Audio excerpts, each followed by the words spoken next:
جیت ان کی ہے۔ چنانچہ سورہ نساء کی آیت نمبر 28 کے تحت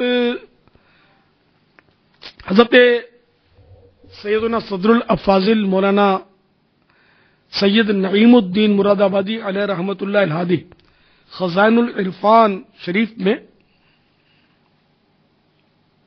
بڑی پیاری روایت نقل کرتے ہیں، فرماتے ہیں عورتوں میں بھلائی نہیں اور ان کی طرف سے صبر بھی نہیں ہو سکتا، نیکوں پر وہ غالب آتی ہیں، بد ان پر غالب آ جاتے ہیں۔ تو اب دیکھا کہ وہ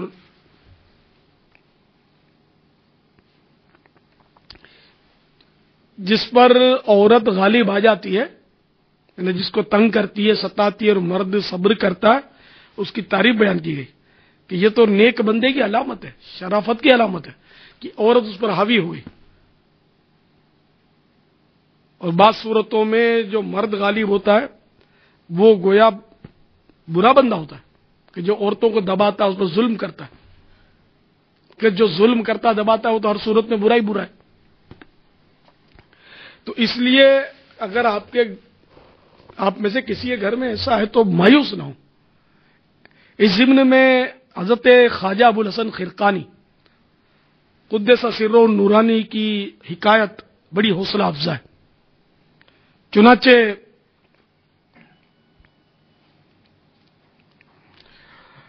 ایک شخص آپ کی شہرت سن کر دور دراز کا سفر کر کے آپ کے مکان عالی شان پر حاضر ہوا، دستک دی، اندر زنانی آواز آئی کہ کیا کام ہے؟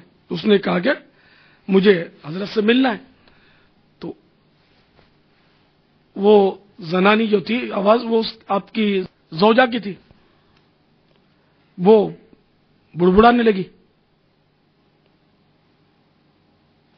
کہ میرا جو آدمی ہے وہ تو بڑا بے عمل اور بد کردار شخص ہے، اور تم کیوں اس سے ملنے آئے ہو؟ چلے جاؤ، بیکار آدمی ہو۔ جب اس نے یہ آواز سنی تو بیچارہ بہت تذبذب میں آ گیا کہ یہ کیا، کہ میں نے اتنی ولایت کی شہرت سنی اور ان کی زوجہ ان کے بارے میں یہ جذبات رکھتی ہے۔ پھر سوچا کہ اب اتنی دور سے آیا ہوں تو ملنا تو چاہیے مجھے۔ وہ گھر سے پھر پلٹ آئے اور لوگوں سے پوچھا کہ حضرت خواجہ حسن خرقانی سے ملاقات کی کوئی صورت ہو سکتی ہے؟ تو کسی نے کہا کہ ان کو دیکھا تھا ابھی یہ اس طرف گئے تھے، جنگل کی طرف۔ تو یہ مسافر جو تھا وہ جنگل کی طرف بڑھا آگے۔ جب دور ویرانے کی طرف نکلا تو دیکھا کہ سامنے سے کوئی شخص آ رہا ہے، اس کے پیچھے ایک شیر چلا آ رہا ہے اور اس پر لکڑیوں کا گٹھا دھرا ہوا ہے۔ یہ چمبے میں پڑ گیا کہ یہ کیا، یہ گدھا تو نہیں ہے، تو شیر ہے، شیر ان کی لکڑیاں اٹھا رہا ہے، بیوی یوں کہہ رہی تھی، تو یہ معمہ کیا ہے؟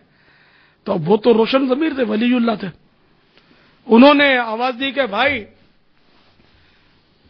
تعجب نہ کرو، سوچو تو صحیح، میں اگر اپنی بد مزاج بیوی کا بوجھ نہ اٹھاتا تو کیا یہ جنگل کا راجا شیر میرا بوجھ اٹھا لیتا؟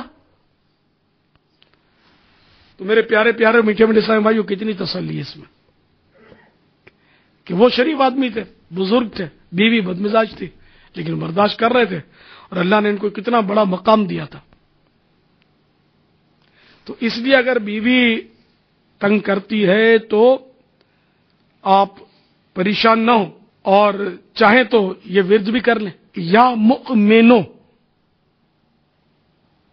عشاء کی نماز پڑھ کر 1100 بار اول آخر 3 بار درود شریف پڑھ کر یہ تصور جمائیں کہ میں عرش کے سائے میں ہوں اور میری زوجہ عرش کے نیچے ہے، پھر تصور میں اپنی زوجہ پر دم کر دیں، پھونک مارے، بات چیت کیے بغیر سو جائیں۔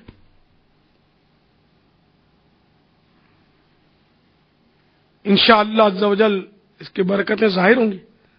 اب اس میں روز کرنا یہ عمل اتنا بڑا عمل نہیں ہے، اور جب تک مسئلہ حل نہیں ہوتا یہ عمل جاری رکھیے۔ واللہ تعالی اعلم ورسولہ اعلم عز و جل وصلی اللہ تعالی علیہ وآلہ وسلم۔ صلوا علی الحبیب صلی اللہ تعالی علی محمد۔ علی جا، یہ بات تو ٹھیک ہے کہ اگر بیوی بد مزاج ہو تو آپ نے وظیفہ ارشاد فرما دیا، لیکن صرف بیوی ہی تو بد مزاج نہیں نہ ہوتی، گھر میں جو بچوں کے ابو ہوتے ہیں وہ بھی بڑے بد مزاج ہوتے ہیں، لڑتے ہیں، جھگڑتے ہیں، بعض اوقات مارتے بھی ہیں، تو اس کے لیے بھی اسلامی بہنوں کے لیے کوئی وظیفہ ارشاد فرما دیں کہ وہ کوئی ایسا وظیفہ کرے جس سے ان کے شوہر درست ہو جائیں، شریف ہو جائیں۔ یہی عمل عورت کر لے اسی طریقے پر، نیز اگر یہ عمل کرنا چاہیں تو بھی کر سکتے ہیں، دونوں ہی کر لیں کہ 11 روز تک ظہر کی نماز کے بعد 1100 مرتبہ یا صبورو پڑھ کر دعا کرے۔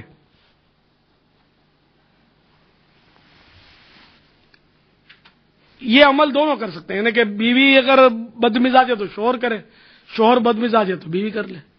یا صبورو 1100 بار، اول آخر 3 بار درود شریف پڑھ کر دعا کرے۔ اور یہ عمل آپ کو، یعنی یہ عمل ظہر کی نماز پڑھ کر کرنا ہے اور مسلسل 11 دن تک کرنا ہے۔ بیوی بد مزاج ہے تو شوہر کرے، شوہر بد مزاج ہے تو بیوی کرے۔ واللہ تعالی اعلم ورسولہ اعلم عز و جل وصلی اللہ تعالی علیہ وآلہ وسلم۔ صلوا علی الحبیب محمد۔ علی جا، آپ کا بہت بہت شکریہ، آپ نے وظیفہ ارشاد فرمایا۔